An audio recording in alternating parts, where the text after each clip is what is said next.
Hey guys, how you doing? Welcome to this month's episode of monthly session with Dr. Cosmas Maduka. We had so much issues. We normally come every 10th of every month, but it was difficult to do that this month. At some point, his page was pulled down, needed some verification.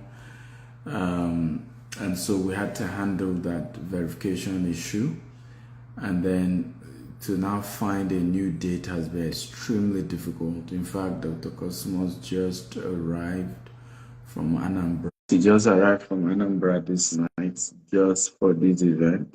Um, so, and that's why a lot of us should appreciate the time, he always dedicates, for this event. It's not been an easy one, but as a father who cares and wants to impact the next generation, he has always figured out a way to create the time to give back to the next generation. So, ladies and gentlemen, celebrate Dr. Cosmos Maduka. How are you, sir? I'm fine, Stephen. How are you? So sorry about these challenges this evening. Eventually, No. Joshua coming to intervene in all of the challenges. It's a pleasure again being with you this evening. Yeah, you are looking younger today. Did you just have a haircut or something?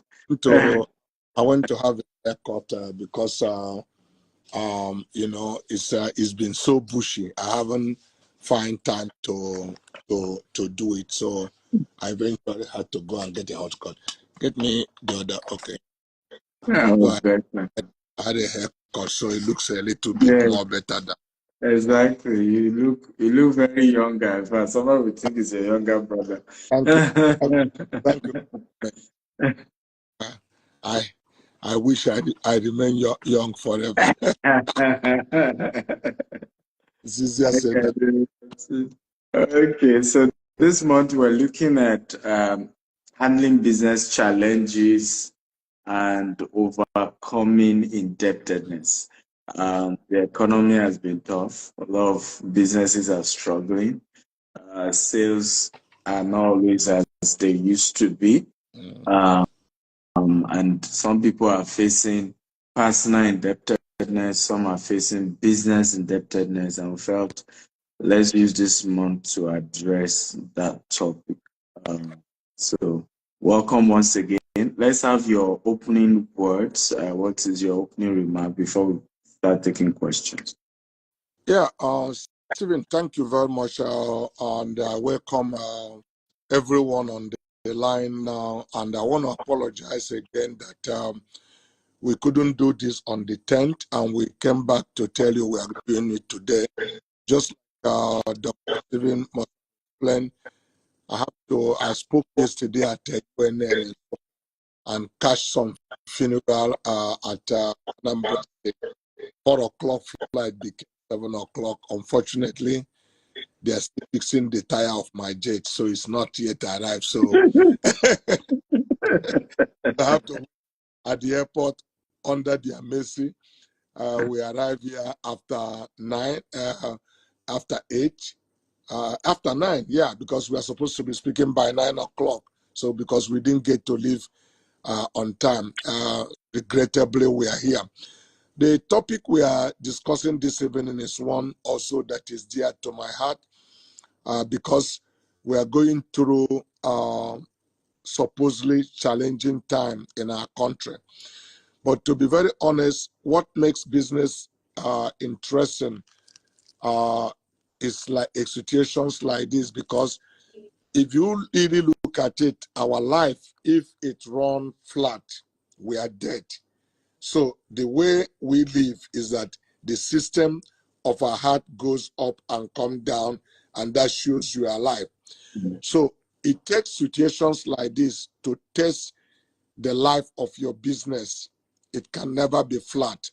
So situations like this create opportunity for growth, create opportunity for innovation, create opportunity for test of strength, create opportunity to tighten up the loose ends part of your business, because this situation we are going through obviously is going to create multi-billionaires in Nigeria.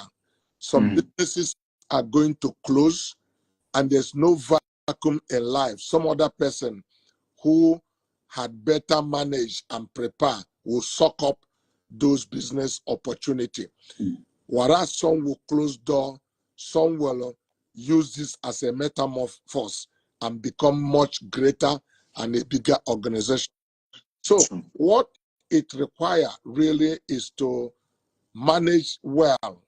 The essence of God creating a man is about management. So people who manage well at this time are people who are going to take the future opportunity that business provide. Let me say it clearly that tough time never lasts. What lasts is tough people. So if you are tough, this is going to be an incubator to strengthen you for even more future challenge that you are going to meet and take it. So part of the things we call crisis, if you use that word exactly and interpret it in Chinese or Japanese language, what it means is opportunity. In every crisis lies opportunity. It's just how prepared you are to take on those opportunities and convert them into great wealth out of it. But a man with weak mindset, when situations comes like this, it's easy to cry and say, where do we go from here? Okay? Instead of planning, you panic. Situations like you don't panic, but you plan. Because the same energy and strength you use to panic, you can use it to, channel it properly and plan and be much more constructive and deliver on a better result. I think I would rather not speak much this evening, but take questions, specific questions that are bogging the mind of the people, especially because we are starting very late. I could talk a little more detail, but many of you have had me at a very difficult many times. We all live in this economy, but I tell you, whenever situations like this present itself, because nobody had monopoly.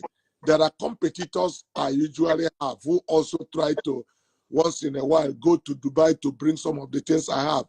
Wherever there's a foreign exchange crisis and all of that, some of them mismanage it because they lose money. They won't find a way to pay their suppliers. For not paying their suppliers, they jeopardize the relationship. So each time this crisis happen, it like wither down most of the first time or incomers trying to put in and disturb me. So for people like me, I get more strengthened. I vacuum more of the business opportunity because I don't mind how much loss I made.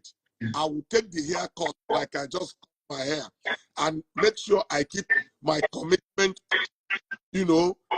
situation with my principal, and that continues to strengthen me as a person. So it's a mindset. It's not like I don't face the same challenge, but I didn't see crisis. I see opportunity in every situation. So it depends on what you are looking for and how prepared you are to plan to know that it will be. Because life is about phases. Those of us who understand kingdom principle and read it from the word of God understood that Genesis chapter 8 says, as long as this earth remains, there will be a seed time, a harvest time, winter and summer. So life is about life is about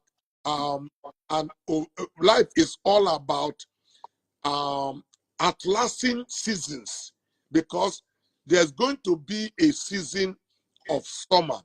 You can't live and say the entire life will be summer, because if you also understood that Ecclesiastes 3 say for everything under the sun, for how many things? For everything. Yeah. There will be a time and there is a season. So good time never lasts forever, because he went down to break it down. Time to gather, time to scatter, time to burn, time to die, time to have plenty time. So everything have a season. So if you understood how life operates, you know that when there is winter, the shortest moment of the year, you now begin to know that after that winter, the best season of life will appear, and that is spring, where the weather is not hot. It's not hot July or August sun, not scorching, not cold, not cool, not frozen, but cool and normal, life bruising. You like it, from there it metamorphoses into summer. Then it starts raining, good weather, you go out, you are not, it's not frozen, but that's not the time to throw away your winter jacket, because after that, there will be fall, and you begin to witness from that hot season that the weather is getting cold, some evening frozen before it gets into the deep winter. So life is at this strength to manage to outlast its season. So in the season of plenty, you don't say there's never going to be scarcity. So you put some reserve. You make some arrangement to be able to outlast the season of the winter. And then know that that winter is only 4 months of the year. So before it gets better, it almost gets worse. So if you understand this, you can live a normal life, because that's how life is, all in phases and seasons. So people like us, when we see each of these seasons, we gladly receive them and try the best we can to outlast them, and they will expire, and then another season comes up. Wow. Come on, guys. Can we give it up? Give it up for Dr. Cosmos. That's a powerful breakdown. Winter, good season will never last, and bad season will also never last, right? So you must be prepared. I remember somebody was asking me here in Houston, say, how do you experience dry season? And if you do, how do you manage it? I said, I've built myself to just be normal in all season. Yeah. I'm not over excited in good season. I'm not over sad in bad season. I'm just normal in all seasons. So we have to build stamina for that. Yeah. Today we'll be giving you guys opportunity to both ask your question. I'll pull you up so you can ask your question by texting it in the question box. You see a question mark icon. You can type it. You can also send a request for me to pull you up and you ask your question directly. However, the rule is once I pull you up, you ask your question, immediately be willing to exit so that we can bring up the next person, okay? Let's see how many questions we can take. By the way, what is ABRO, ABRO? So the person says, this is how did you partner with ABRO? Yes, before we take the person. ABRO is a company that is based somewhere in South Bend, Indiana. I work with them now in fact, the first year I started working with them, they represent some manufacturing company in USA. They don't manufacture, but they are like export company who export different countries in the world. So their strength is to go to one manufacturer and buy in a very large, bulky, and get a concessional price that if you go there buying one container, you cannot get, because they will be throwing thousands of containers against your one container. So you are better off buying from them, and then they just create market around the world. So I worked with them the first year I worked with them, and we closed that year basically with $75,000 business. But by 2013,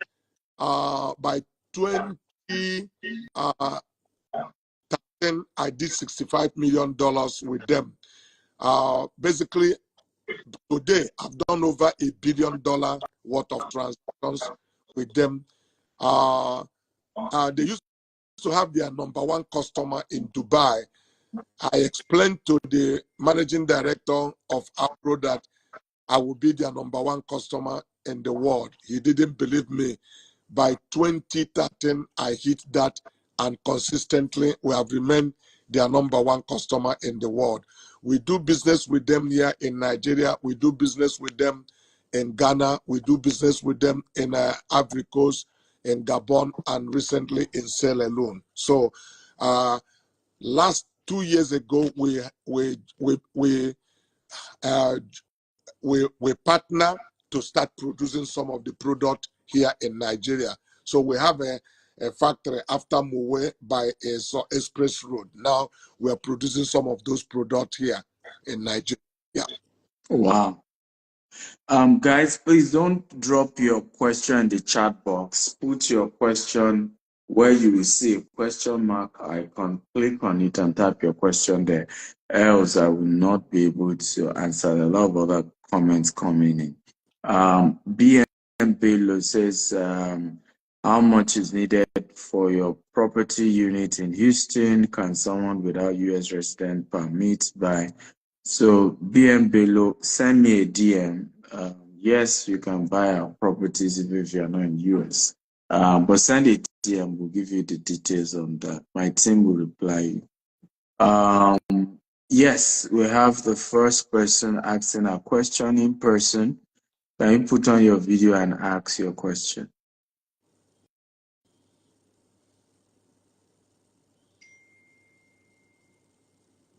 Fox, are you there?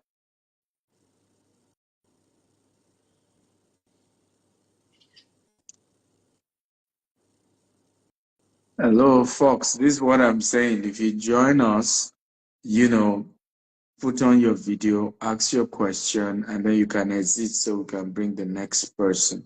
So Fox, pull her up, and I don't know why she is not asking her question. I hope our internet is not misbehaving. Yeah, and sometimes if she doesn't exit, I won't be able to bring somebody else up. The promoter says your book Trials to Tribulations. How can we get it in Canada? Isn't available on Amazon Canada. It's in Amazon, but just that you have to pay maybe $30 or so. But if you buy them in Nigeria, you pay 3,500 naira. So you just need to choose where you want to buy. But it's in Amazon. You can also buy it in Amazon. Okay. It's not trial and tribulation. Is from trials to triumph. So trials to triumph, not trials to tribulation. I think that's the reason why you're not getting it. Trial to Triumph by Cosmas Maduka. I think it's written by Ambassador Odon. I think that's the issue. Yeah. It's Ambassador Odon, that's the reason. Well, I want to work with Dr. Cosmos on his next book. How many of you think I should do that? I want to work with him on his next book. I think it's very much needed. How many of you want to see a new book from Dr. Cosmos? Come on, let's hear. Let's be sure that we have enough people. I will get my team to him in 1 month to have a new book out, because I feel there's a lot that still needs to come out aside that book? It's a lot. Dr. Cosmo is an encyclopedia. Right? And that's the book here. Yeah. Yeah. So it's From Trials to Triumph, the Koshari story. Yes. Okay. Somebody. So guys, give us. So Ambassador Udo is what to check. If you don't check Cosmos, because if you check, he's not the author. Ambassador Udo is the one to check when you're searching on Amazon for the book. But guys, I want you to give me title for the next book I should work on with Dr. Cosmos on. Some of these our live chats will even be part of what we transcribe into the book as well, because we've seen it. Fine, and some of my messages here, so can just tune them up. It's Ambassador Odo Williams, so you find Ambassador Udo Williams on Amazon. Yeah. So check it, Ambassador Udo Williams on Amazon. Yeah. Trial to Triumph. So you can buy it now. Yeah. Yeah. So next, let me see. Next person is ready to ask questions. Remember, I'll pull you up to ask your question. Vivian Blue says, "How do you overcome business debts? You didn't incur yourself, but came as a result of failed transaction, or now I have to refund my clients with money that I don't even have." Okay, so how do you overcome business indebtedness? In our case, she didn't borrow money. I experienced this in 2012 too. She didn't borrow money. It was just a case of people want refund over one or two challenges she probably has with her partners. So how does she overcome that? Hello, are you there? Yes, I'm with you. So Vivian Blue, how do you overcome business debts you didn't incur yourself, but came as a result of failed transaction? Now you have to refund clients with money that I don't even have. Well, it's difficult to say, because if you are dedicated to the transactions, then you have to stay true to it, because it's the first test of your integrity. So it depends on how did that debt occur, because you cannot say it's not to incur. If you stood in for the person who made that transaction, it's your obligation, and you have to stay true to it. You mustn't have all the money to pay. We can walk you through how to go about it, because your whole life and integrity for future people taking a chance on you lies on it. But because if you say you are not obligated, that means you are not. Of course, if you are not a partner and you did not guarantee that loan, then nobody will come after you. But if you're a partner of that business, you can't say you don't know how it come about. So there are more to it you will like to tell me, because it's either you have obligation or you do not have obligation.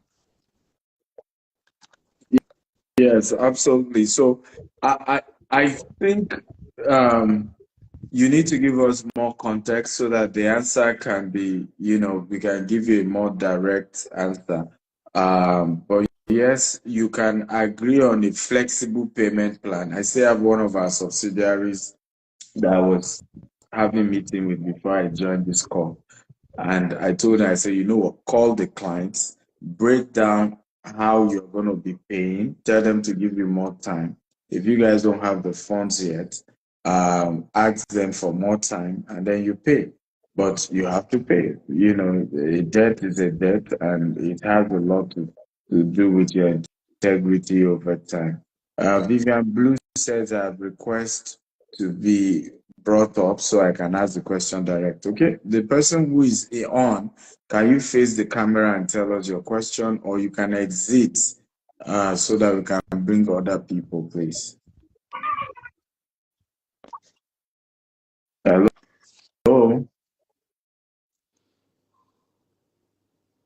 So again, warning, once we bring you up, please can you exit? Let the person exit if you can't come up. Make sure you have good internet. Make sure you have light facing you so That is that correct. you are looking bright, and be ready to ask your question as soon as we ask you to ask. But please, as soon as you ask, exit so that we can give room for other people. We don't have all the time. So Onilade says, with the current inflation and economic downtime and high interest rates, is it good time to take on borrow from the bank for investment? No, I will explain. It's subject to what kind of business you are going into. But frankly speaking, I don't know how many business will be able to take 40% interest. Let's be very, very frank. If your business is not very healthy, to go loan money today, the worst when you say invest and put it into speculating kind of thing is this easiest and simplest way to commit financial suicide. So I can borrow today if I were you on a sealed transaction. And that, what do I mean by sealed transaction? If I have contract from somebody like Stephen Akintayo to say, supply me uh, uh, 10,000 blocks or 1 million pieces of block, a credible company, I am sure it will pay. I calculate the interest rate put into it, and I'm able to discount that interest rate and find profit. That's the only way to borrow. So, and you now look at it that from the date I borrow from Stephen, by 3 months, minimum 4 months cycle, I will close this transaction and get paid. But if you are dealing with a guy you are not sure what their payment terms is, and you have focused that this transaction will take 3 months and you didn't get paid in 6 months, it could be a loss transaction, because any extra 1 month you carry 40% drain away whatever you expect to have. Today, bank lend you money 32, 33, 34% plus all the other charges, put it net about 40%. I can't see how many business where you expect return on investment on a 40%. So it's only going to be used for specific transaction, and that is to say, it's just going to be like transactional, but not for a long-term business. That will be what I will advise for things like that. Okay, great. Again, those of you asking questions in the chat box, don't put your question in the chat box. Put it in the Q&A box. You will see an icon like this. Type your question there. Helps. It will be difficult for me to be able to read your questions. More questions keep dropping there. Goody Okechukwu says, please, when is Dr. Maduka coming to London for a business event? I'll be delighted to organize it. Okay. Yeah, well, I think Stephen have different Leo show and things like that. If there's anyone he had for UK, I'll be glad to be there. If I haven't met you and I don't have link, we can just start coming to London for you to organize a business things for me. Exactly. It doesn't work like that. So there must be a relationship and that do exist to understand. You definitely appreciate and understand what my time, what I'm going to be doing there. It's not all invitations that I receive that I honor. So you can keep in touch with Stephen and convince him the reason, if there's comparison. As I speak to you now, I'm speaking in Pakistan on the 19th, 20th of December. I'll be speaking in Dubai on the 25th, 26th, 27th. I'll be speaking in Zimbabwe on the 7th, 8th, 9th, 10th of December. So I do go speak to different places.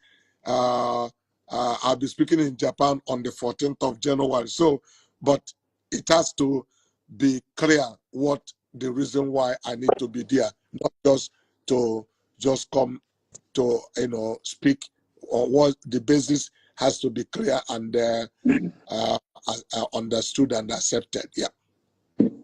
So send me a DM. I'm the unofficial manager for Dr. Cosmos when it comes to when it comes to speaking engagements. On I'll be getting level, yeah. I'll be getting tons and tons. Everybody wants me to link them with Dr. Cosmos. Yeah. And sometimes I even advise some people, and this is an open advice.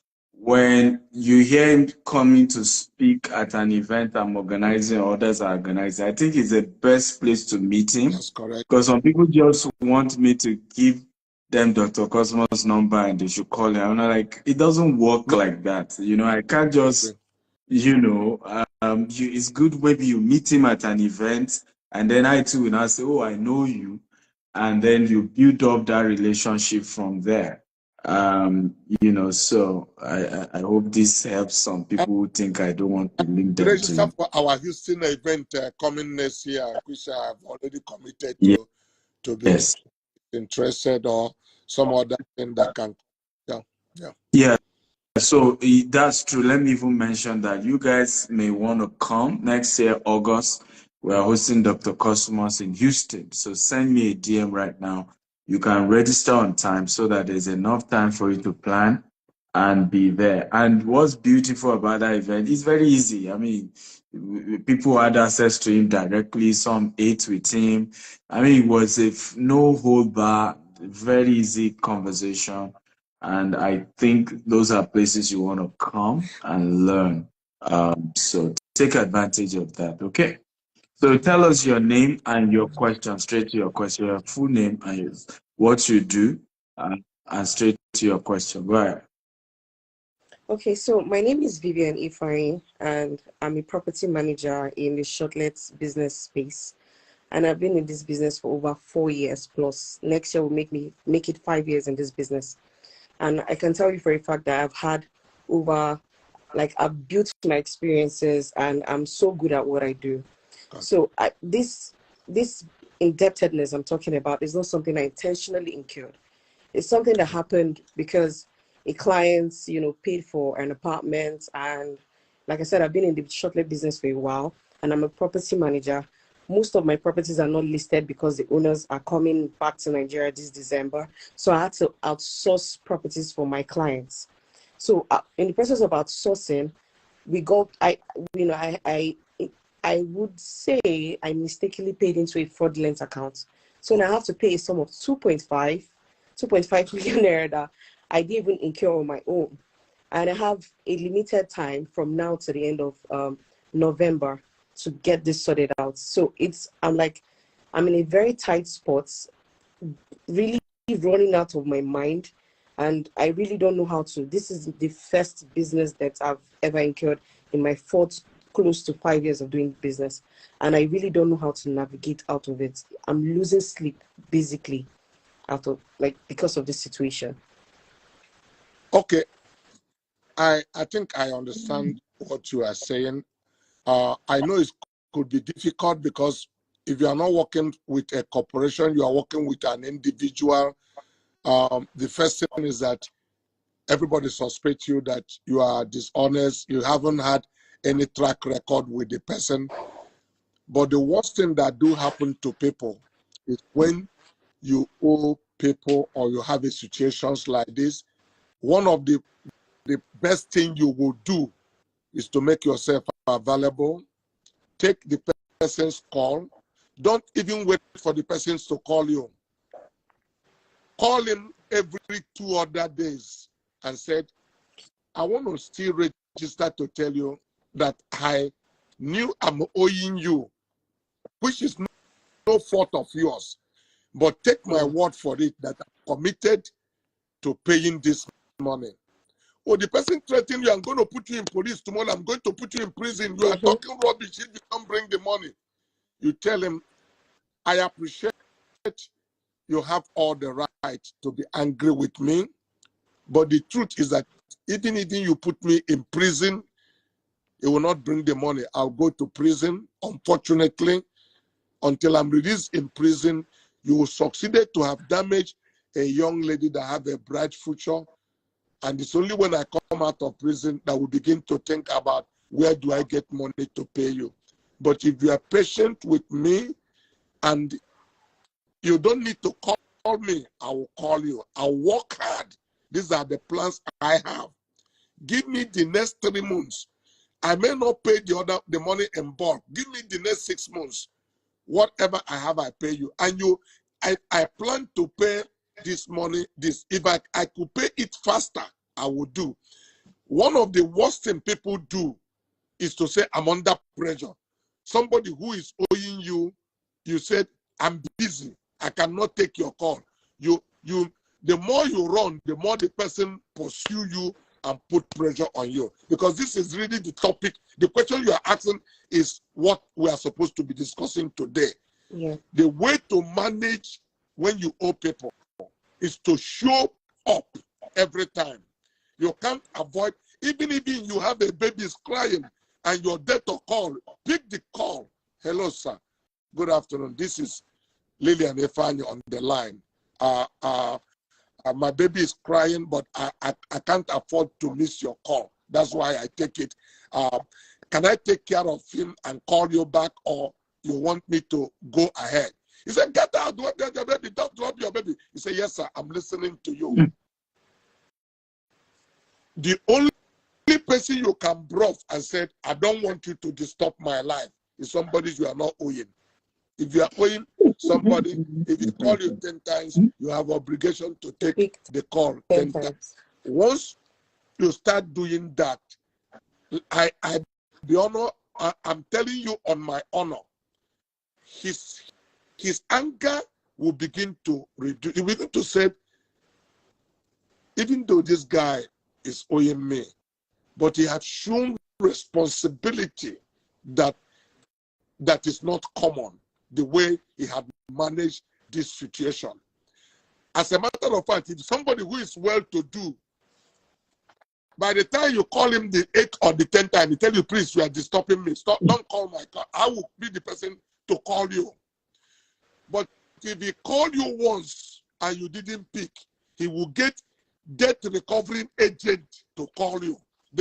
Who has no other job but call you every 5 minutes or 10 minutes, and your life will be worse. But if you show up and continue to call and reaffirm you are committed, tell him, if you like, record me. I'm not running away from this debt. It was a mistake, it's an error, but I accept full responsibility. And I'm working hard seriously. If I can get more, if I can be more focused I can pay this money in a shortest period of time. Yeah. All of us go through this. All of us. And I'm telling you by experience that the worst thing you would do is to have any reason to feel disturbed or bettered by somebody you are indebted to. That would be a wrong thing. I'm not saying this now to tell you people that I am wealthy. There are few individuals I advanced money because I trusted them on my honor. One person was about $1.8 million. Another person was about $2.8 million. Another one was, they have not paid. But one of them called me and gave me assurance how hard it's working. He has sent me about $650. He has sent me about $800 and something thousand. This month again, he sent me today, I got a telex transfer of $650,000 from him, and he told me he's working. the last time I discussed with him, I said, you've shown responsibility. And I can assure you that even though you agreed to have paid this money in March, you didn't pay it and you are making effort.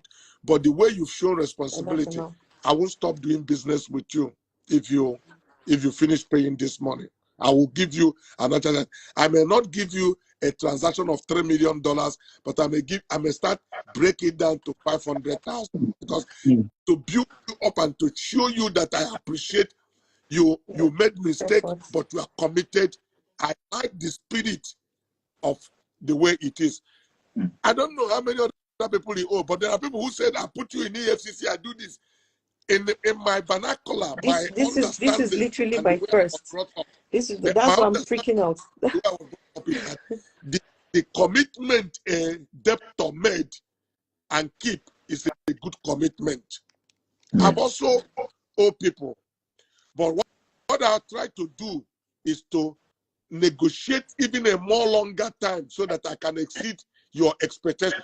Like to say, please, the way this thing is today, I do not think I can pay you earlier than 6 months.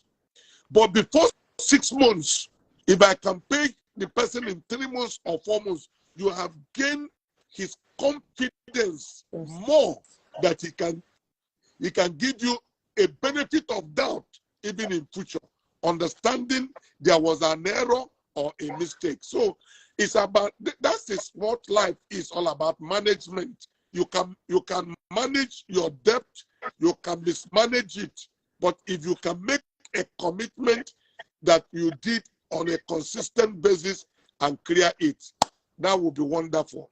And a serious person will actually thank you when you eventually pay that money. They will, even though you owe him, but he will come back and say thank you very much, because there are many debts we have that we can never recover. Even you put the person in the EFCC, beating Koboko, did all of this, it can't turn the person to money. So when people owe you money by any means that they are not keeping somewhere, you can only put pressure on somebody who divert your money, and you know by much pressure he will take the money out from where he kept it to pay you. But if you are whipping at somebody who lost money, you are using good money to pursue bad one, but the one you go to court or you go to police, because the only thing you can do is to succeed to put the person in prison. But that doesn't give you money, and you still, if you have conscience, you also feel you have ruined some people's future and didn't give them a chance. I don't know if that makes sense. I mean, it absolutely makes sense. I mean, I'm in the real estate sector, so a few advice I will give you is, number one, look at the business you are doing. If you can expand your chances of making more money. So you are currently in the short-let business. Can you also sell land? Can you also sell, off-plan houses? Can you also sell secondary market housing? So that as you promise him a longer time, you have increased your source of revenue, right? If you leave it at just this short-let business alone, and thank God this is the season for short-let. I mean, people are coming for Christmas, for New Year, so your income should grow this season. But you can also add other sector like land selling, house selling, so that you increase the money that can come to you this period, and then you can pay. Also, make sure you analyze how much do you normally make every month. So part of it you commit to giving him. I had a situation similar to yours. I used to represent a university in Ukraine, and we told the client no refund, but we did not sign agreement, and the university did not give them admission. Now, the processing fee, we have used it to pay DHL, to pay this. So I don't have the money. We pay salary. I don't have the money. And then when they didn't get admission, they started chasing me, and then I used to even pastor. I remember I was pastoring my zone. A police officer sat behind me, brought out his ID card, and said we should go out. So, and I'm telling this to encourage you so that you know that those of us you see, we've been through a lot. We Through didn't a just different jump things. here, you know. It feels good to So, hear this, I, you know. yes. That So I to know came that out your with seniors also the have experienced something like this. yes, we have. So I came out with him, my, deacons in church, and, I was the pastor for that branch. So they noticed something was wrong. So they came out. And then the man introduced himself. They said, you can't go with our pastor.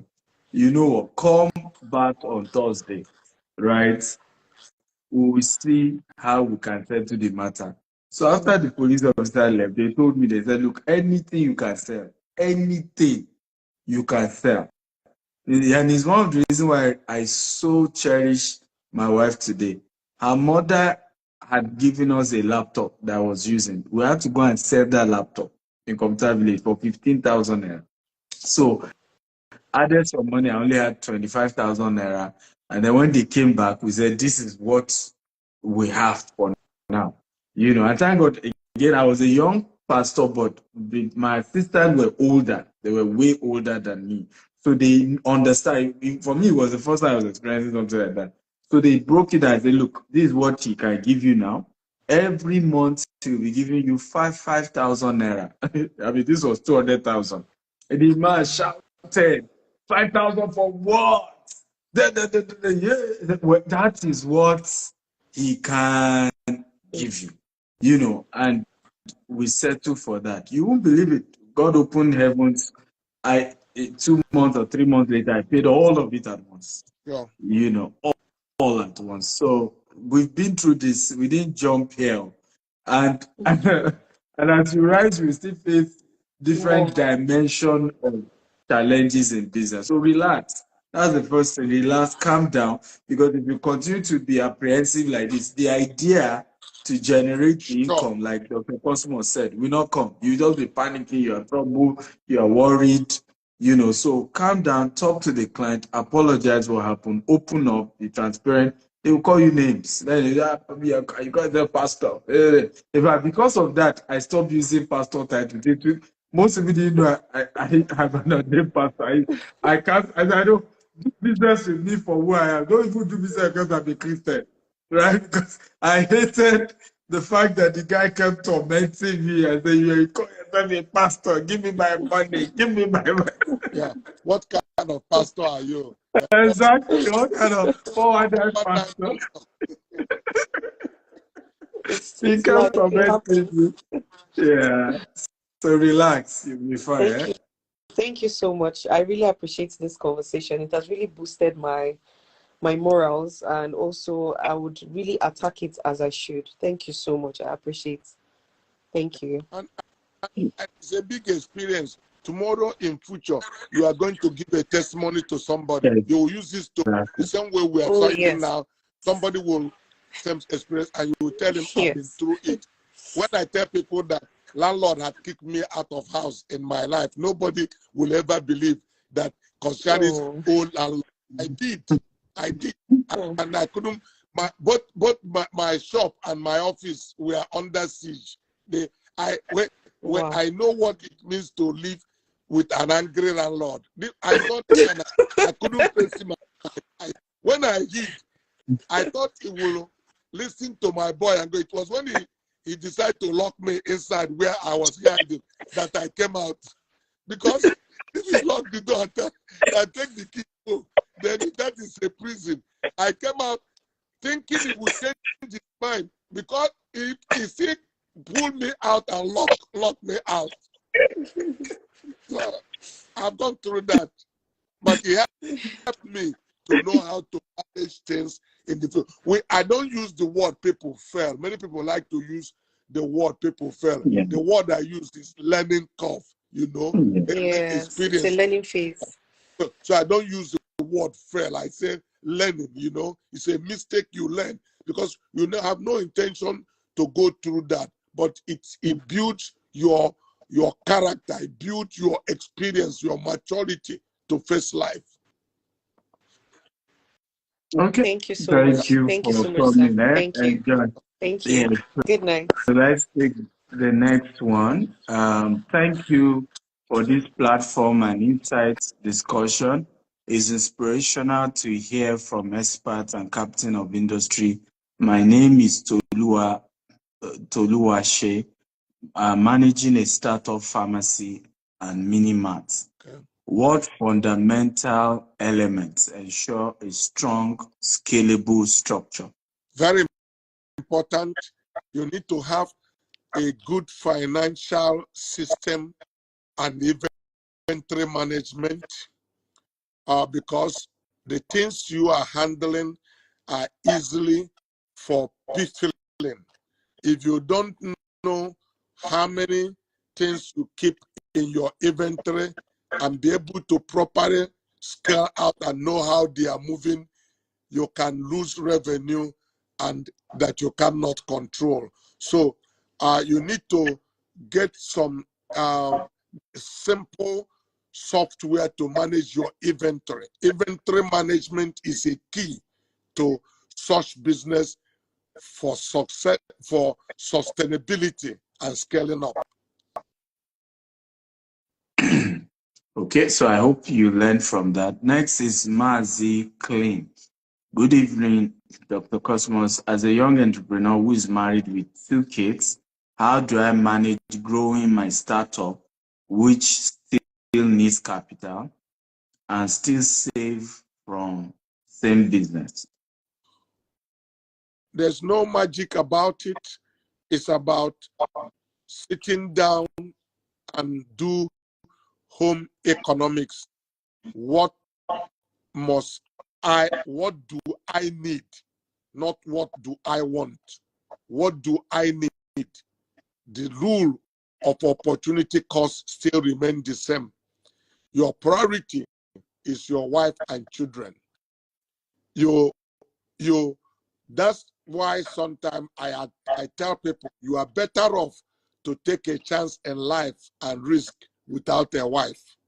So when you have a wife, in addition you have a child, children, or a child or children, then your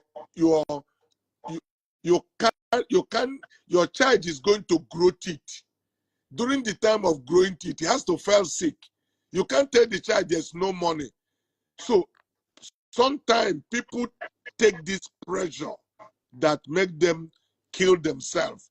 So one of the great, I married as a young man at the age of 19 plus 20, and I wanted a son at 21. If I want to be very honest, God was kind to me, because between 20 and 21, I run bankruptcy. If I had had a baby at that time, my life would be much more devastating, because I can't even be in a best composition of mind. But God shut the womb. Many times we said God didn't answer our prayer. No, all things work together for good to them that love God.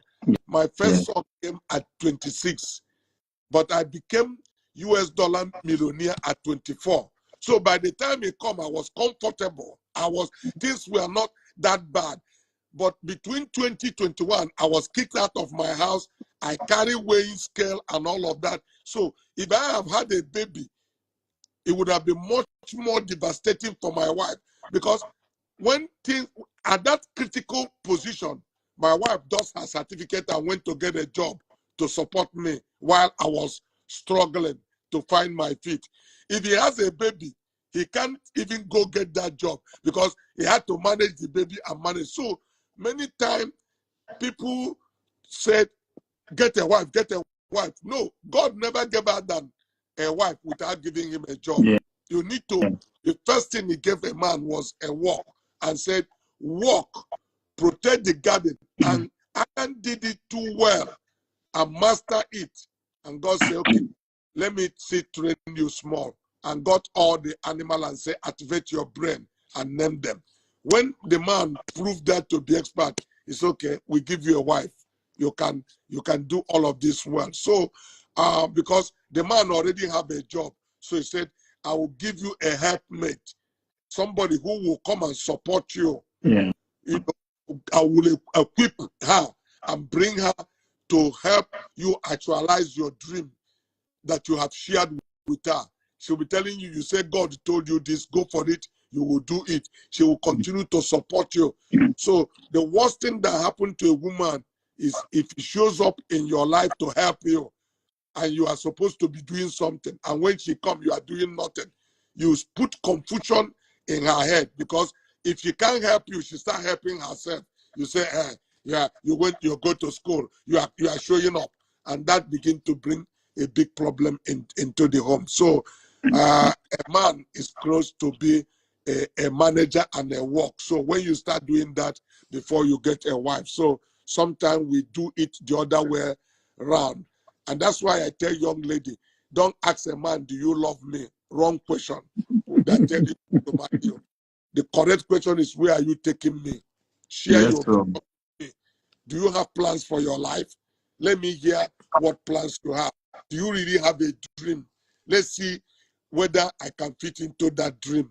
So, and that's where you will know maybe this man has a plan, and then you said, I will help you to reach there. Let's go together. So if he can't share his plans for life to your conviction, please don't marry him or because of that. Beautiful. Thank you so much for that. Montana says, how many percentage is your land banking investment? So guys, please, if you have question for me about what we do, send a DM. My team will reply. Conversation tonight focuses more on business challenges as well as indebtedness. Yes, so let's stick to the topic. Tomorrow I'll be going to do a tour of some of our estates, and I will do video and I will tell you what we have and how you can be part of it. But you can send a DM. We answer that. This is a follow-up on the question on bank loan. Can one loan from one friend for an agricultural business that does not include interest? My idea is, don't even learn from your friend to go into a business that is speculative, because you don't want to lose your friend's money. But if you start with your own capital to do agriculture, and you've done it for 1 year, you see the return it gives you, and you see this business is lacking capital, you can tell your friend, I think I know what to do. I've done it the first 1 year. What I'm lacking is capital. If you can support me, it's hard for anybody to place value to his own money. I tell people the best way to start a business is not going to loan money from bank. First is to ask your friend to loan you money if he has it, and you need to promise him some return on investment, but he's not an investor in your business. Like to say, if you lend me 1 million naira, maybe I will give you 50,000 at the end of the year. One is that if he agreed to lend you that money, he has taken financial risk with you. No, it's not like bank loan, but you have obligation of 50,000 to him. Many times people tell people to dash him money. You can as well tell your friend, look, I don't want you to lend me money. Can you put money into my business? I used to have 3 million naira. I made 300,000 in 1 year. If you put another 2 million here, we may be able to make 500,000. We share. That is a more easy way to have finance, that interest is not running Saturday and Sunday, and you can plan much better. And there are some of your friends who, if they have only 3 million or 2 to put it in the bank is not willing to pay them more than 8% interest. But when they want to lend it to you, whether you want 500,000, they want to lend it to you at 32% or 38%, even though they have collected it at 8% or 6% interest.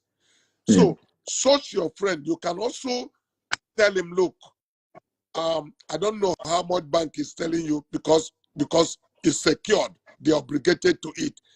But I think I can double whatever bank is paying you. If they're paying you 8%, I can pay you 16%. The only risk you are taking is that maybe there's no guarantee with me. But the guarantee I have is that you know me. And the truth is that I have 5 million naira of my own in that money. You are giving me only 1 million. So I can't lose all the whole money. And the worst case is that I will pay you your own money and manage with the little I have. I am a great advocate that your borrowing should not be more than 20% of your own capital. Unless you have a clear transaction, a business that is transactional. And let me repeat again what I mean by business that is transactional. Stephen has given me a contract to supply 1,000 pieces of bread. And I knew exactly where I'm going to buy the bread. And I know the price I'm going to buy the bread. And I am convinced that if I deliver the bread, Stephen will pay. You can take any amount of loan because you could see the business from beginning point to the end point. End point, yes. But you haven't sold bread, and they tell you bread is the hot thing now. Everybody's coming, like Reverend Nigeria is going to buy bread. Don't borrow Stephen's money to go and take a chance in selling bread that you've not sold before.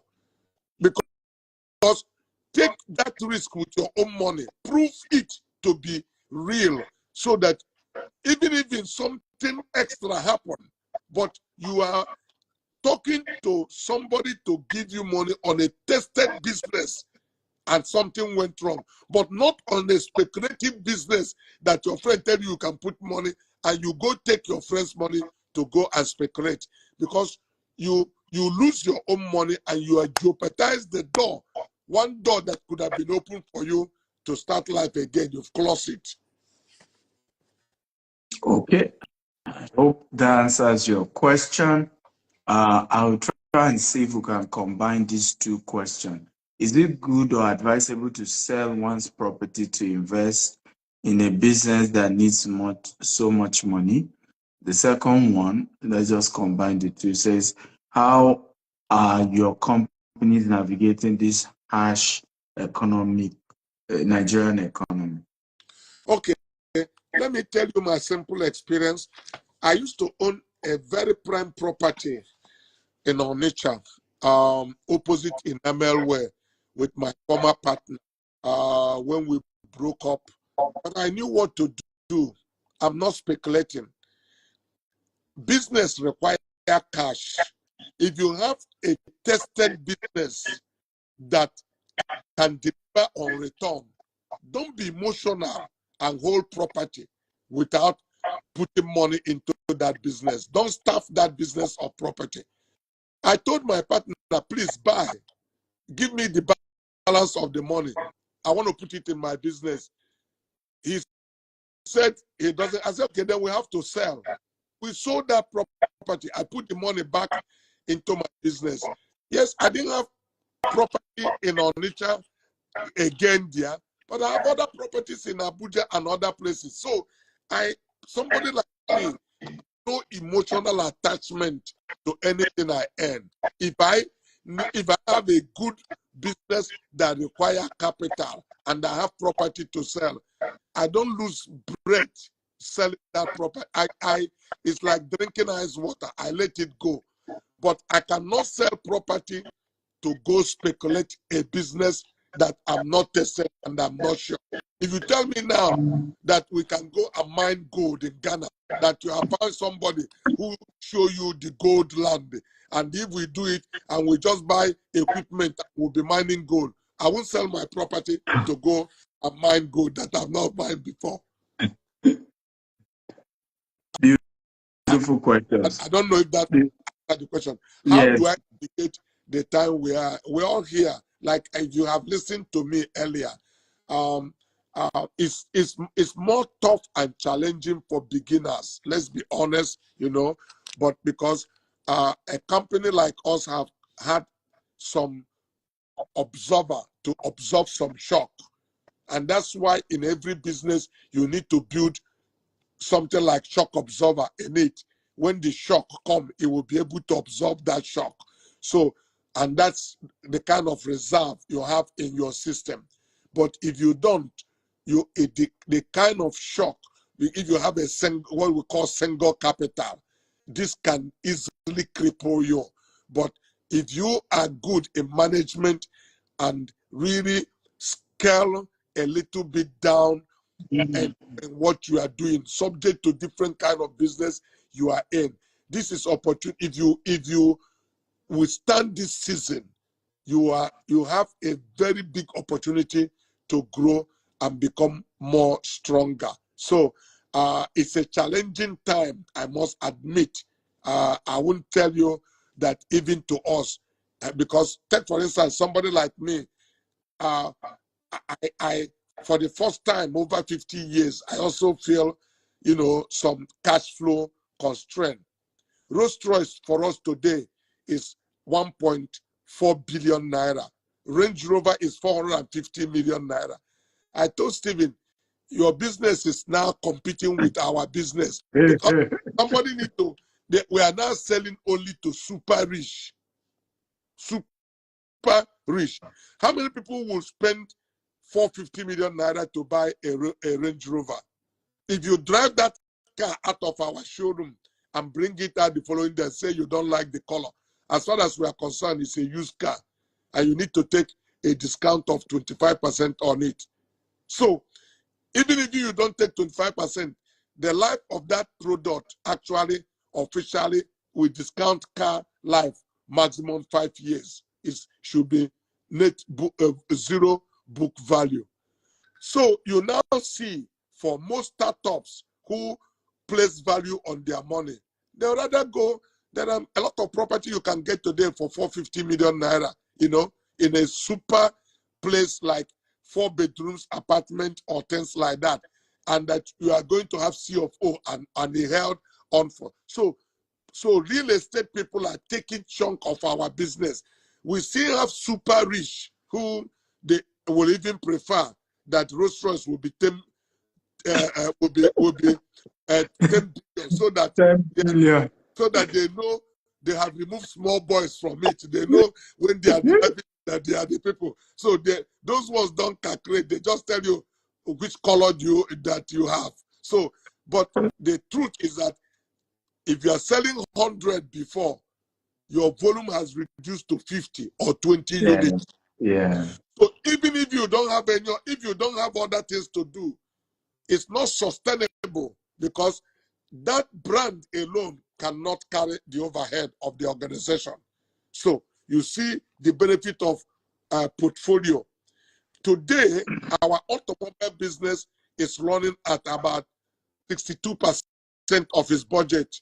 But Cosmas Technology is running at about 150% of its budget as of October.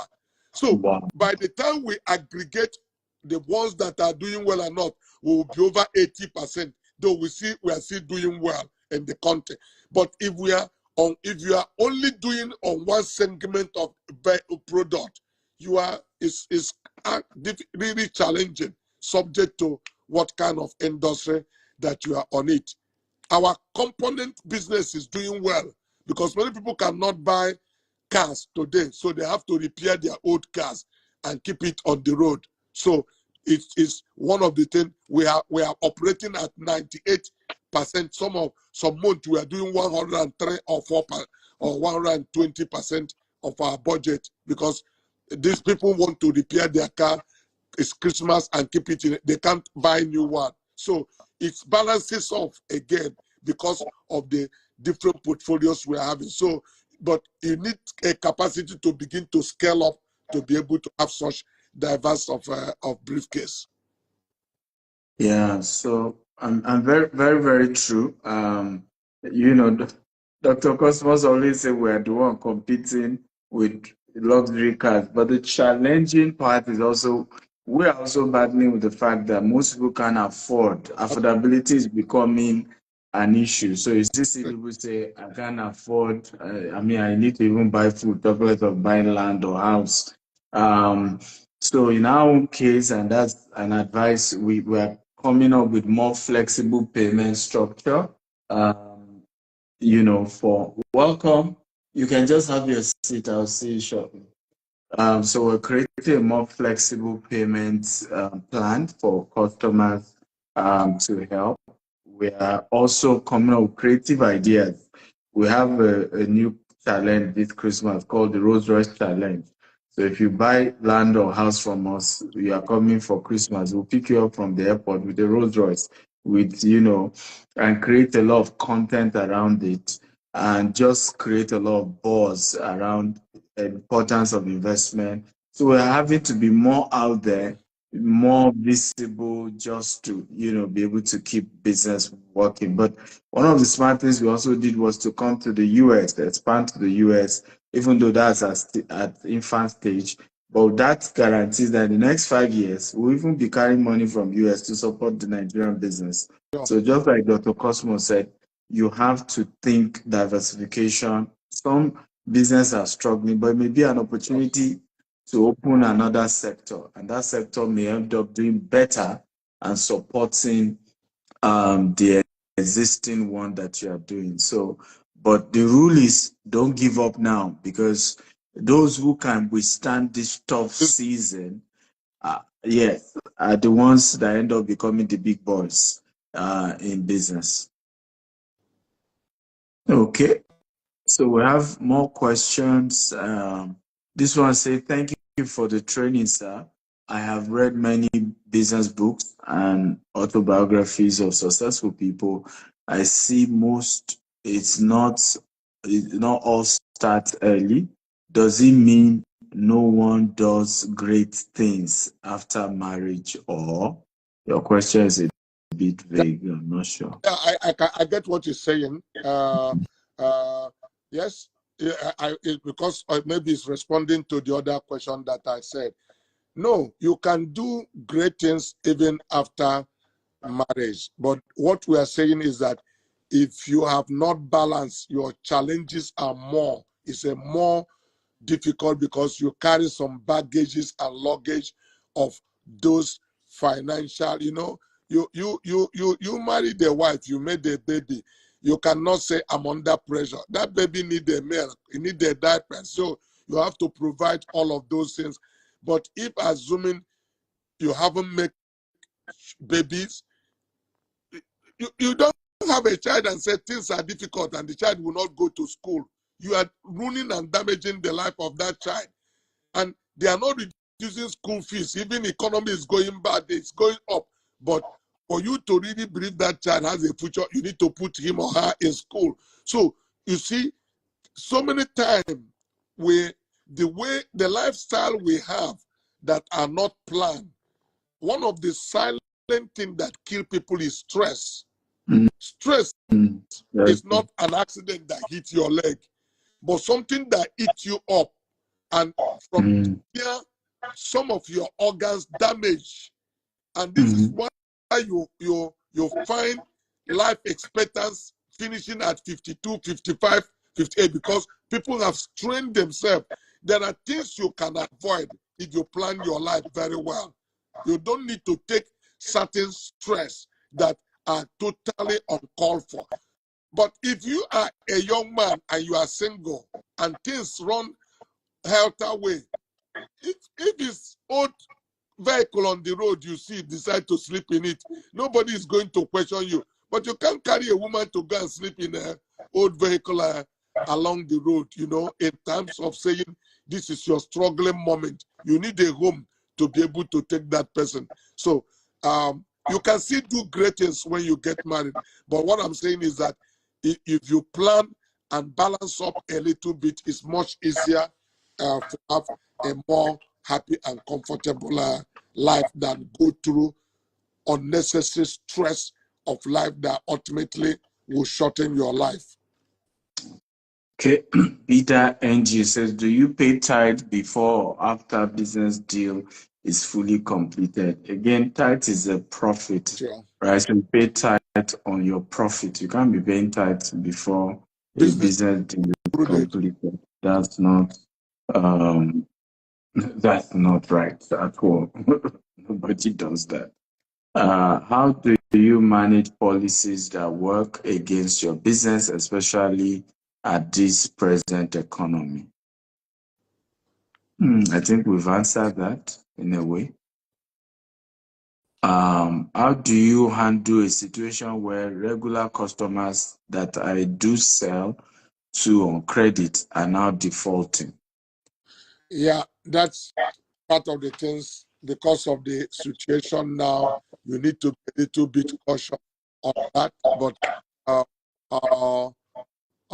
uh, because cash is a king in every business, you can't afford to give a credit that you cannot recover.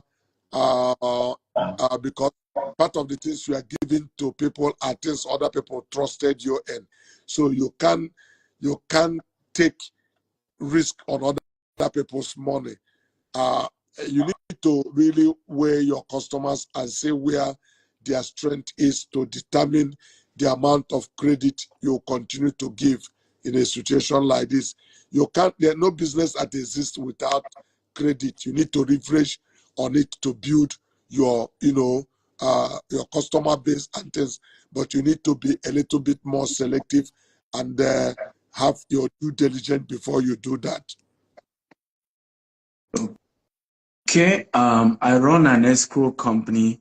How can I get clients and make them to trust me to handle their transactions? Very simple.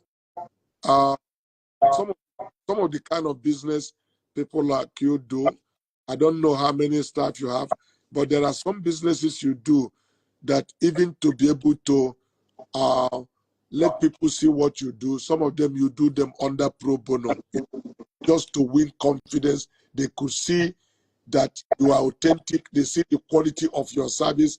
They want it the next time, then they have to pay money. But if you insist uh, that everything must be cash, sometimes you don't even have opportunity. I tell people that service industry, especially where I can render service, you give me money, is the easiest thing to create impression in, because yes, you rob yourself of being paid, but it's not like you have bought something and you are giving that thing you bought away.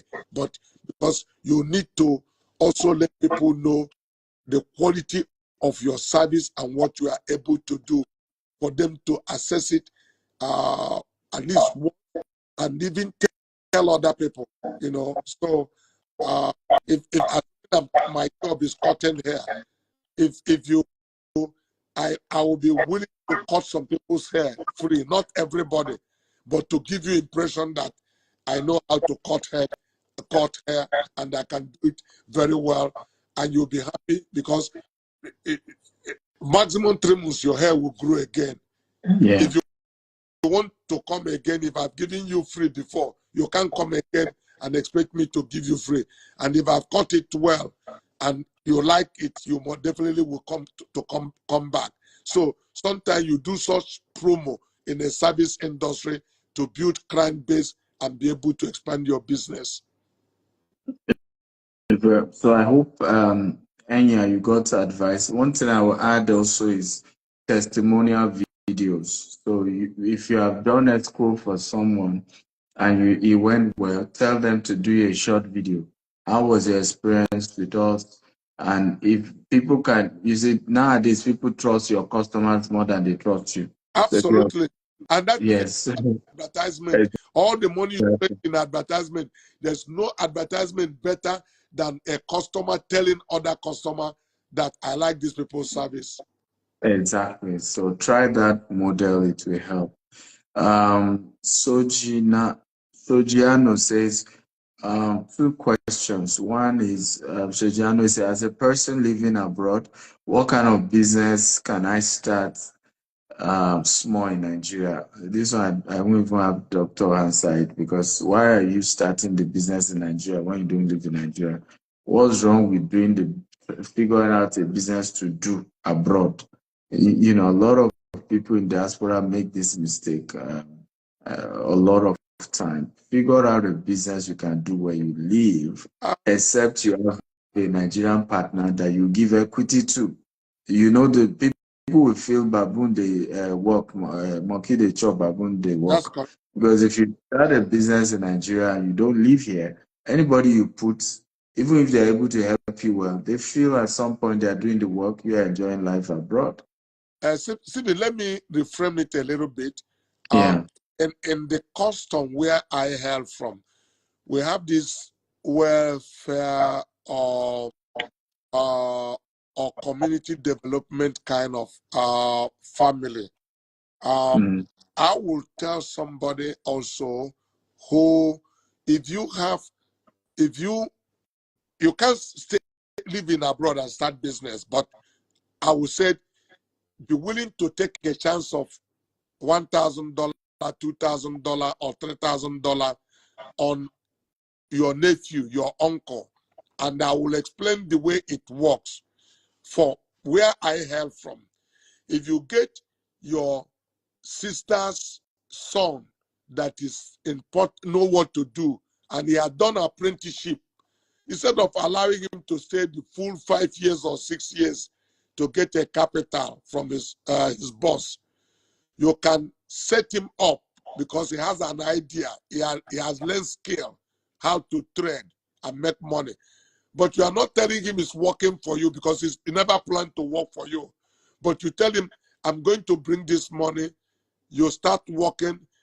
We will share profit 50-50. My money compensate for, my money is my seed capital. Your sense is your seed capital. But I will see how you are doing. You can find some of them who are very honest. In 4-5 years, you have recovered your investment and make good money out of it. There are some who will be greedy and cheat you, but you still make money. But one thing you will be proud is that you have set somebody up, a family member, and is helping to solve the problem that is in the house. Than you, every month, you are sending money to this person, you are sending money. Because if somebody actually you feel obligated, instead of keep on sending money to the family, and you are a pipe where they are drowning, if you set that person up, he will be able to take some of the responsibility off of you, in addition that you are earning money from it. So if you don't have comparing reason for doing it, don't stay in America and do business in Nigeria, because it doesn't work. 90% of the people who have tried it are not successful. You can only make investment, buy stock or share in a company you think is doing well, and wait for the return on investment. Beautiful. Somebody also asked, I've been looking for that question, and it was comparing Japanese to Chinese as regards to integrity from your experience. You cannot compare Chinese with Japanese in the integrity at all. It's like light and darkness. China is whether you want to believe it, they are not too far away from us Nigerians. I have a lot of people that have lost money in China. They are a well-established organization, but many people who go to China to do business want to go where they can get it cheap. And all of those people you are trying to go to get the business cheap, Chinese standard business, you need to pay 30%. In fact, one of my company, in the Ivory Coast, have paid money to a Chinese company, deposit. The guy said the product is ready for shipment. You need to pay the balance. It's not the first transaction. We pay the balance. We never hear from him again, and no goods was shipped, and we can't trace the guy. My wife also has lost money. So they are not too far away from what you see in Nigeria. So it's not, so don't compare Chinese integrity with Japanese integrity. There's no comparison. Just this, there are people like we are in Nigeria. You can call me a Nigeria. You can call so many other people in Nigeria, and I say I am integrity. Another person will tell you it's Mr. Integrity until you test. So there are a well-established company in China that you can get. In fact, you don't even get Chinese company. Chinese can say he give you exclusivity. Another person just pay him money. He tell him, I will make that one, but I won't call it exactly my own name. But you are getting the same product. So they are still going to mature. They are in the process of maturity. But when we see now we have exclusivity for BMW, it's not the same to say you have exclusivity with any Chinese car manufacturer. If you go there and pay him a good money and buy more quantity than me, he's ready to sell to you. They are sell money conscious. The principle and the rule for the thing has not happened. BMW, even if you go to Germany and buy a BMW and that car arrive in Nigeria and I report the chassis number, I earn commission for it. They pay me commission on that vehicle that you bought. Mm. But for a Chinese company selling to you, it doesn't care what agent or dealer he had. So they are not the same at all. The same thing with a Japanese. A Japanese will refer you to, even if that customer is dormant, he will not take an order from you without his partner endorsing it. So you can only open market you can buy is Dubai, but direct from him, he will never deal with you to you. So if you have exclusivity with them, it means exactly exclusivity. Beautiful, and that's a good one. By the way, those of you who are talking about books, I've come up with an idea of co-authoring a book with Dr. Cosmas called Scaling Your Business with Integrity. And we probably will then do a roadshow, maybe London, Canada, and sign the book for some people and share part of what we talked about in the book. I think it will help a lot of entrepreneurs. Dr. Cosmos, what do you think? Yeah, we can discuss it. My greatest challenge is time. So I've been keeping to say I'm planning to, even though I've completely continued to make myself unnecessary, but I've not completely exit my position as CEO of Conscious Organization. The earlier I do that, the better, so I can have time. I really feel the urgency that December 24, I had only 14 years in active position to give to my community.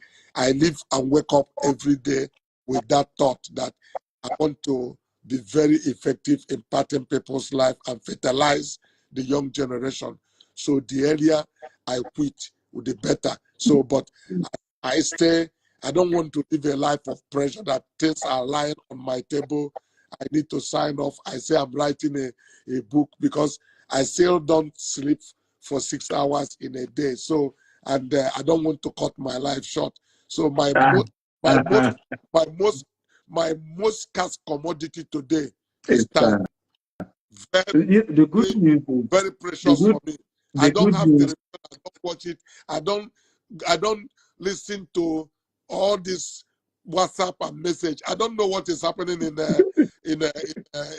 Israel now or Iraq. So I didn't know what happened in the US election. I knew Trump would win because I don't have time to spend for all of those things. There are other things that are competing for my attention that is important for my life and the community that I live. So I choose things I spend my time on. The good news is my time is my life, and it's good news very, very is we'll do it like this. It's just similar to this. We'll use some of what we've gathered from the last interviews. Yeah. I will just do interview just like this. I already have transcribers, I have editors, so they will transcribe it, they will edit it, and in 30 days the book is ready. So we'll just do maybe 2 or 3 sessions like this. Around each of the topics. I will share mine, you share yours, then they transcribe, and the book is ready. It's not going to be difficult. Yeah, it will be. Because people are asking. I've had like 4 questions now. They are saying, I want to learn more about Dr. Cosmos and Dr. Stephen. I need audio or books about them. Now, for me, I have a lot. So I've written 43 books. Just go to store.stephenakita.com.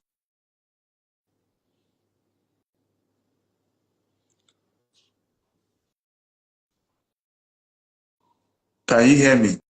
It is temporary, but it's back again.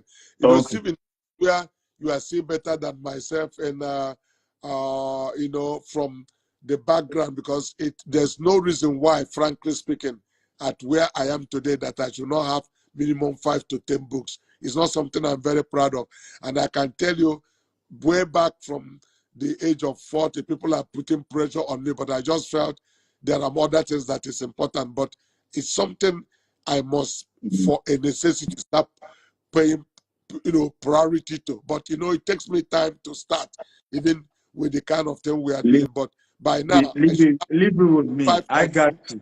Leave it with me, Dr. Cosmas. Leave it with me. I'll make it easier. Because even for me, all my books, I didn't have to write them, like that. I just converted my video courses, so we can easily, all the videos, all the interviews you've done, merge them together and just have you, do a live session like this, ask a few questions, and we'll merge it and it will help. But guys, you can at least start with his book, From Tired to Triumph, by Ambassador William Udo. That gives you an idea. Then go on YouTube. Just Google Dr. Cosmos on YouTube. We now have a YouTube channel for him.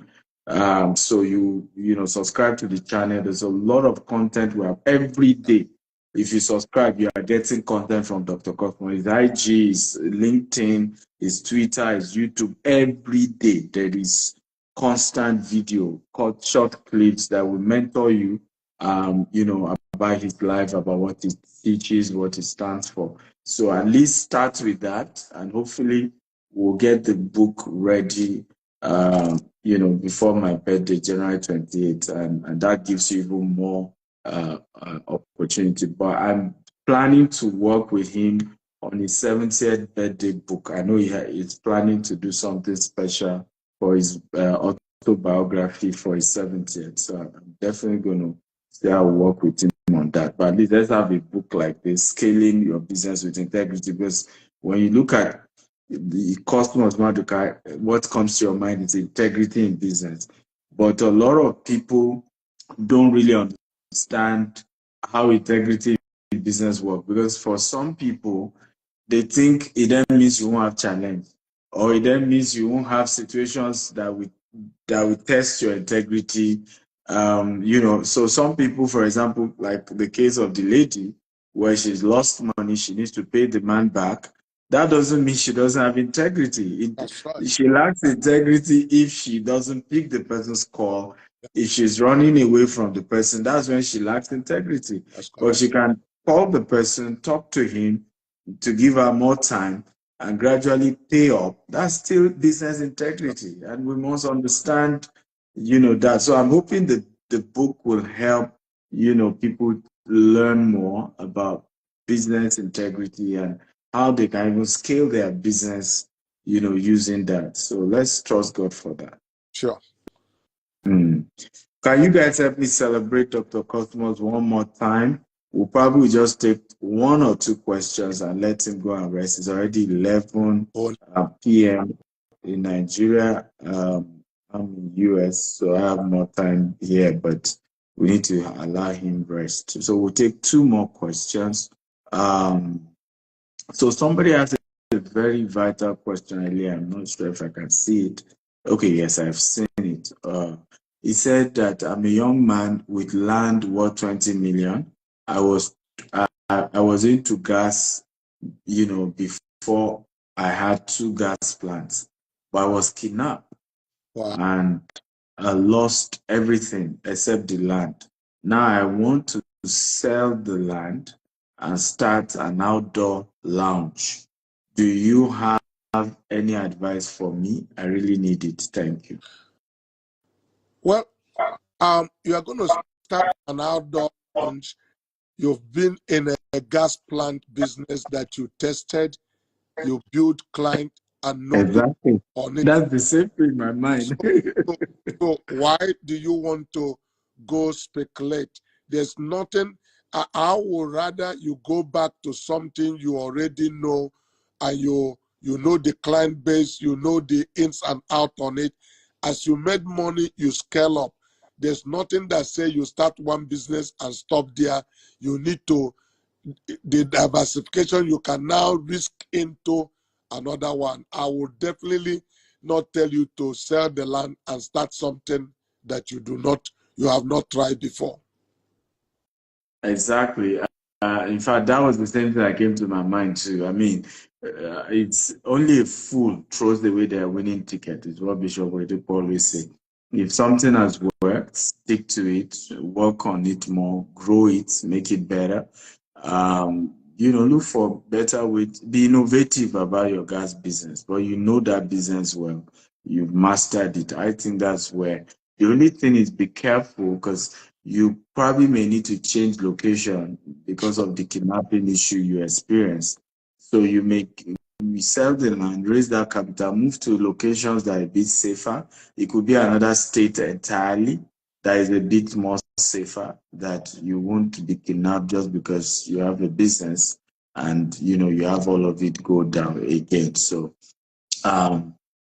Oyoyo Nwanyi, Dr. Stephen, please, I'm also interested in your property investment, though not in the US. So all of you asking this question about property investment, just chat me on WhatsApp, right, on DM. So follow me and DM me, and my team will reply you. If I have time, I'll reply, but I have a team who can just answer you. But I probably will give you a number to reach out to on WhatsApp later on. The last question we'll take is from Chine Zengonadi. I hope I pronounced your name well. It says, how did you deal with managing business internationally?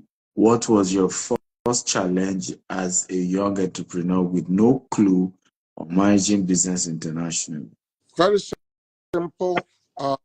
I went into a business that I've been trained. In fact, I spoke yesterday at University of Nigeria, and it was purely the student that I talked to, explaining to them how these things work.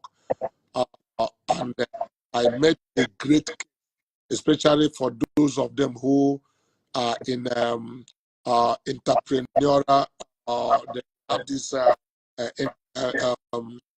section now they created in there are people who are in entrepreneurship, that there should be 1 year, that they should give them like 1 year to go and work, not this youth corp something, work for a typical trader, pure bono, pro bono, to really learn some of the hard skill that they require to run business, in spite of all the soft skill they have showed them in the place, so that they will come out of university equipped. I learned the parts of internal combustion engine. My boss never trained me for international business. I scored and got a letter of a company in Japan that I wrote and tried to do business. The first consignment I made, that's where I run bankruptcy.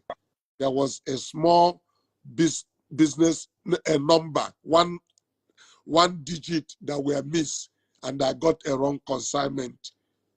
And that was a game changer for me. I lost capital for not doing that. But I pick up again because I'm a very determined person. I never say never again. I will never try that. My second importation, I got it right. I made money. The third one, and the kind of money I made is like I double money. And from then I developed, and from there, I continue to hone my skin. It used to be very, because even business, you need business language. When I train my staff today, there are things you don't write in communication in business language.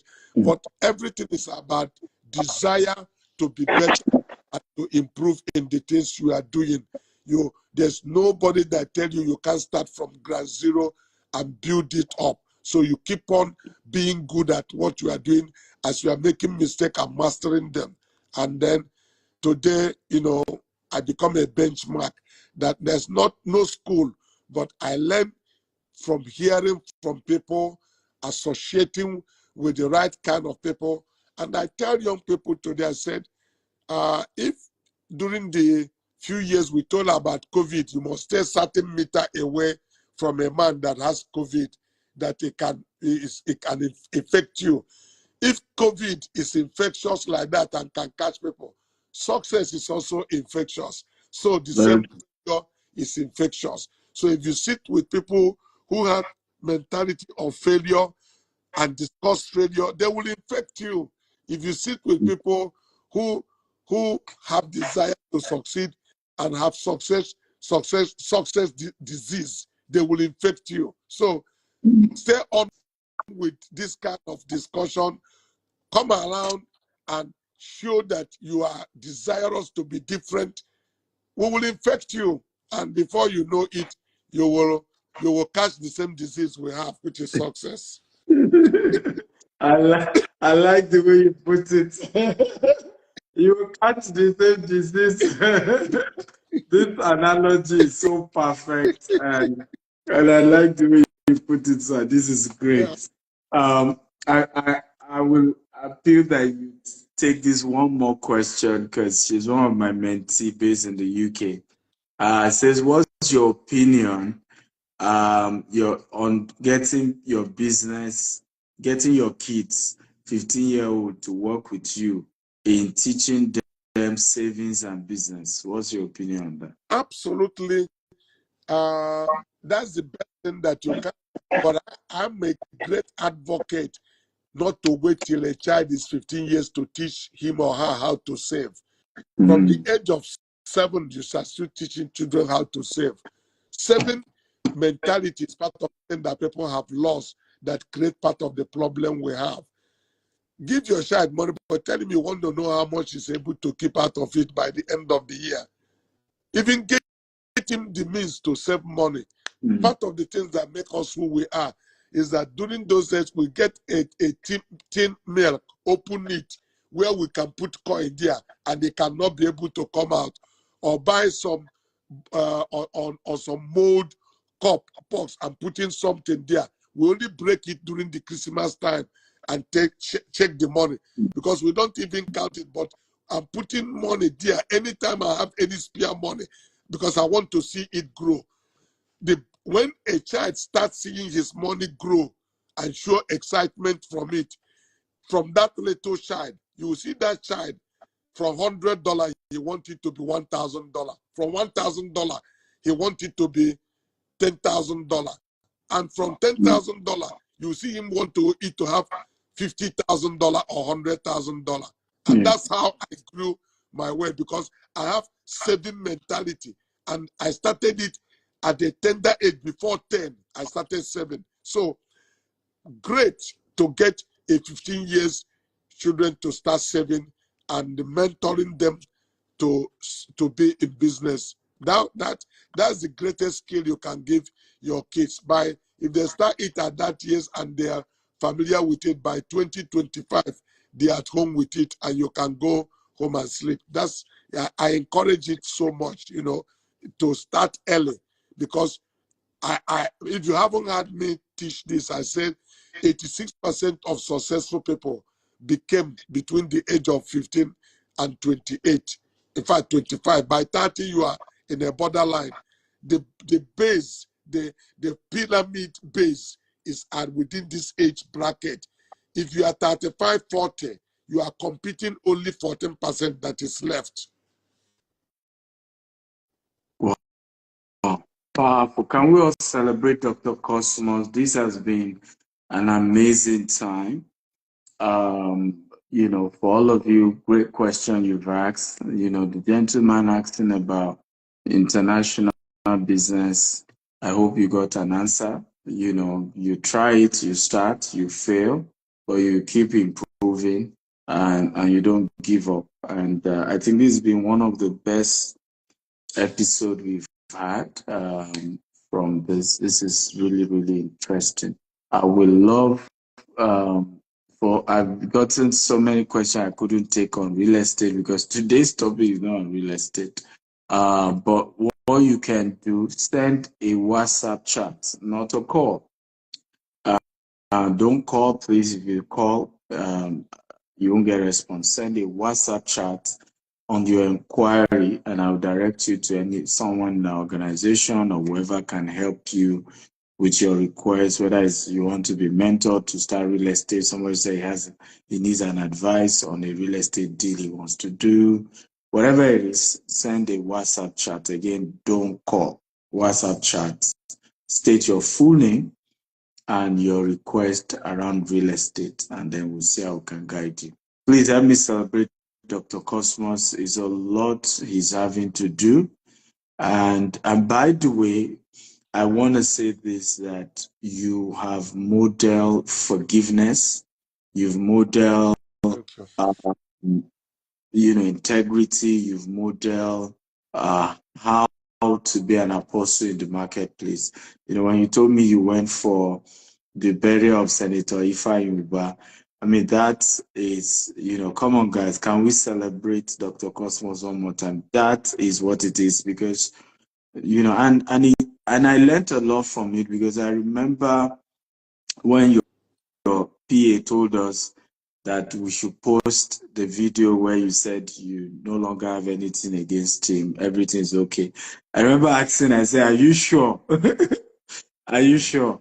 And thank God you did that when he was alive, because imagine, nobody knew the future. Sure. Nobody knew he was going to pass on.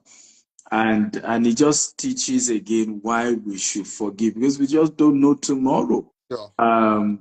We just don't know tomorrow. There's no point holding people in our hearts and not forgiving them and not moving on. So thank you for that, because you lived that practically. Everybody could see that, and you still attended his burial. That actually spoke on his night of tribute, and you need to hear me. Wow. Yeah. Can your PA send me the clip? I would love to post it on your platform. Yeah. I think it's a true story that all of us need to learn. I'm not there. I'm still working on forgiving, because I've gotten some very terrible betrayals in business. I'm not there, but at least I'm learning. Yeah. I have a mentor to keep praying that God will give you your heart one day. Yeah. Thank you so much. God bless you. Have a wonderful day ahead. Thank you, Stephen. Yes, sir. God bless. Good night, everybody.